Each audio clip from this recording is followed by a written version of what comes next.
금 자율부입니다. 또 발목 잡힌 이재용, 삼성 컨트롤 타워 부활, 조직 쇄신, 전부 무산.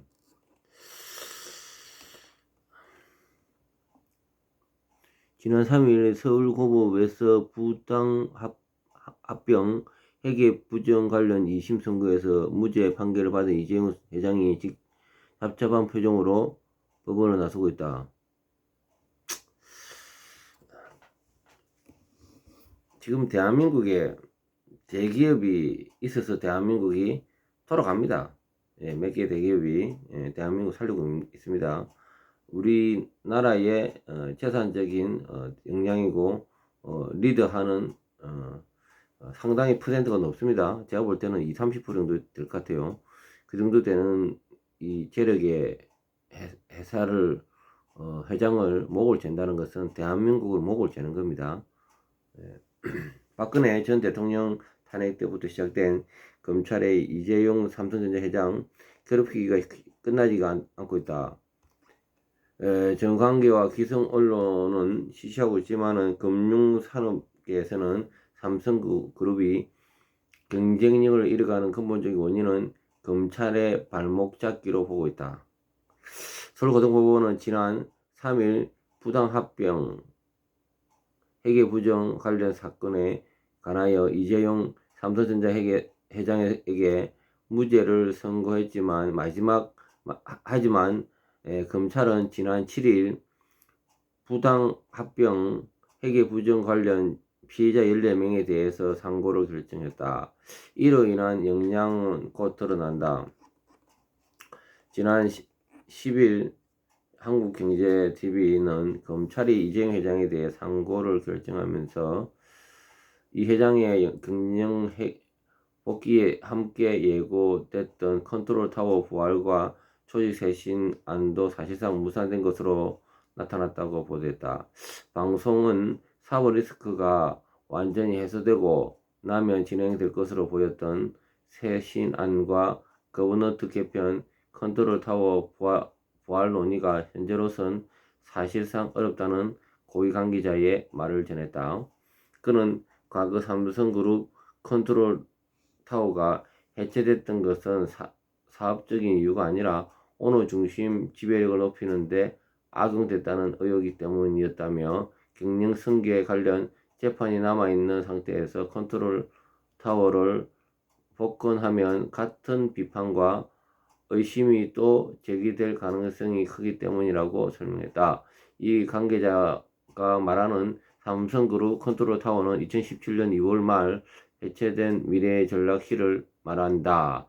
과거 그룹 회장 비서실을 뿌리로 그룹 구조조정본부 전략기획실 등으로 불렸던 미래전략실은 회장 직속으로 그룹 계열사 간의 다양한 업무를 조정하는 역할을 물론 그룹의 사회공헌, 홍보 전략에도 깊이 관여했다. 하지만 박근혜 전 대통령 탄핵 과정에서 정치권이 삼성, 최서원 씨 간의 유착관계를 제기하면서 그 열쇠고리를 지목했고 결국 해체됐다.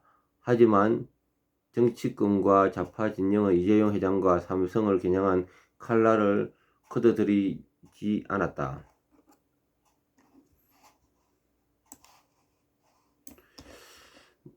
문재인 정권 때인 2018년 11월 금융위 산하 정권선물위원회가 삼성바이오 분식 회계를 긁고 넘어졌다. 이때 검찰 수사심의위원회는 10대 3으로 불기소 의결을 냈지만은 검찰은 2020년 9월 이 회장을 부당합병 회계부정 관련 혐의로 기소했다.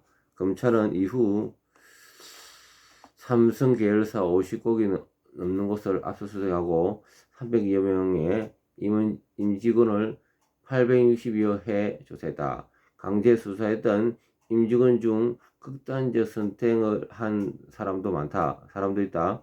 이재용 회장은 항소심 판결이 나온 올해 2월까지 100번 이상의 법원에 출석했다. 이런 상황 때문에 이 회장은 신사업 추진이나 해외 기업 인수합병에 적극 나서지 못한다고 했다. 경영진도 재무 회계 전문가 위주로 임명해 최대한 보수적으로 경영대도를 했다. 하지만 이로 인해 그룹 계열사들은 주요 산업에서의 경쟁력을 뒤떨어지기 시작했다고 한다. 이 회장이 또 재판을 받게 됨에 따라 우파 진영도 적지 않은 영향을 받을 전망이다. 박 전 대통령 탄핵 과정에서 해체된 전국경제인연합회 산하자유기업원은 과거 기업들의 후원을 받아 많은 활동을 했다. 하지만 문 정권 때 정경련이 해체되면서 자유기업원도 그 동력을 상실했다. 우파 단체와 지식인들에 대한 지원도 사실상 끊겼다. 2023년 8월 정경련이 한국경제인협회로 이름을 바꾸고 지난해 10월에는 삼성전자를 비롯한 삼성 계열사와 현대, 기아차, SK, LG그룹 등이 회비를 납부하면서 우파 진영에서는 기대감이 컸었다. 특히 이재용 회장이 2심 재판에서 무죄를 선고받으면 예전과 같이 우파 진영에 대한 지원도 있으리라고 기대에 섞인 전망도 나왔다. 하지만 이번 검찰의 상고로 그 기대 또한 무너지게 했다. 예, 참 안타까운데요. 참, 저도 유튜브 상에 뭐 있는 거 다 뭐 까발리지 못해서 그런 안타까움도 있습니다. 어쨌든 이재용 회장은 대한민국의 기둥 회사입니다. 삼성. 저는 뭐 삼성하고 직접 관련돼 있는 건 아무것도 없어요. 예. 뭐 시원 하나 받은 거 없으니까. 어쨌든 삼성이 살아야지 대한민국 살고요. 어쨌든 삼성이 이렇게 잘 나가야지 지금 세계적인 경쟁력이 일어난단 말입니다. 지금 이미 삼성전자가 지금 주식이 상당히 내려앉은 걸로 알고 있습니다. 그로 인해서 또 그 당시에 문재인 시절 때 투자해야 될 중요한 타이밍에 더 적극적으로 하지 못하고 소극적으로 하고 대충 하고 그냥 유지만 하기 위해서 하고 뭐 이런 것들이 좀 많아요. 그래서 100일 동안 작년에 100일 동안 이게 그 법원에 들락날락 해야 되는데 얼마나 365일 중에서 100일이 일요일 줄 빼고 예? 빨간 날 줄 빼고 3일 중 하루는 그 법원에 다녀야 된다 해보세요. 아이고 징그럽죠. 이렇게 대기업의 총수를 목재한다는 것은요. 지금 대통령도 목재하는데 대기업 총수 가지고 노는 거죠. 그거 보면 압니다. 대통령도 가지고 노는데 대기업 총수도 이렇게 쫌탕거리는 거예요. 얼마나 힘들겠어요. 네. 뉴스TV였습니다.